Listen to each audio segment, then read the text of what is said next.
there is a South Carolina primary this weekend, not a Republican one. I know this gets confusing. We had, remember, the Nevada caucuses for the Republicans last night after the Democrats a couple of days earlier. Now it's the Democrats' turn in South Carolina. We'll be covering that primary for them this weekend on Fox Business. But ahead of that, a very big endorsement for Hillary Clinton at just the right time for her. James Hodges, the former South Carolina governor, endorsing Hillary Clinton. Governor, very good to have you. Why Hillary Clinton, Neil, not Bernie yes. Sanders? Oh, I think Hillary Clinton has the capacity to make things happen. We need someone who can help grow middle-class wages, that can solve the problems our country faces right now, and I think she's much better equipped to do that than Bernie Sanders. All right, but there's been some concern about her momentum. She takes a step forward, then a step back. Now, concerns about emails, whether she could get in sort of dragged down, some controversy about that. She might be damaged goods. Way too early to tell, to your point, but are you worried you might be hitching to the wrong wagon? Well, I hitched to the right wagon in 2008, and that was on the other campaign with Barack Obama. But I'll tell you, after watching Hillary Clinton this time around, she really is running a good campaign here in South Carolina.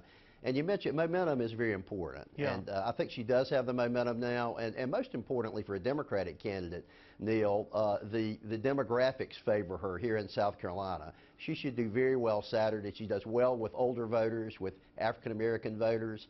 And that's who's going to control the outcome here, not only Saturday, but all through March and the Super Tuesday primaries. She's going to have a great month of March. Governor, I know you eschew labels, but I would consider you more like a moderate Democrat. You're not crazy on the left. You're not crazy on the right. You're trying to make deals with both sides. You had to as governor.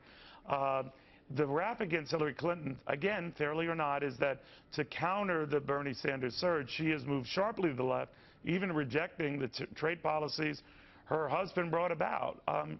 That's going to put her in a bit of a sticky wicket, won't it?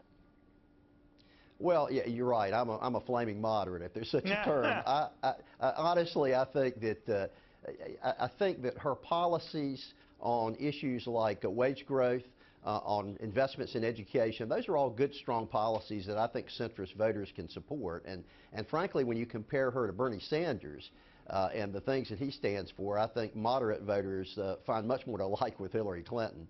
I don't know, though, Governor. Sometimes, not all the time, but sometimes I have a tough time telling the difference. And I'm wondering that in this hard charge to the left and the talk about, righting the wrongs of a widening wage gap and taxing the rich more, is she potentially risking alienating more voters than winning them?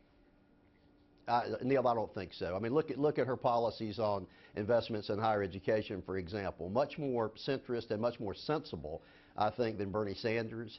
Likewise, her ideas for growing middle-class wages, I think, are good. And then the language she's used about trying to work with business and work with labor to try to move America forward, I think all those things are appropriate. But most importantly, I look for leaders who have a proven track record of getting things done, and she has a capacity to make things happen. That's what's most important to me. Governor, thank you very, very much. I'm sure she values that endorsement.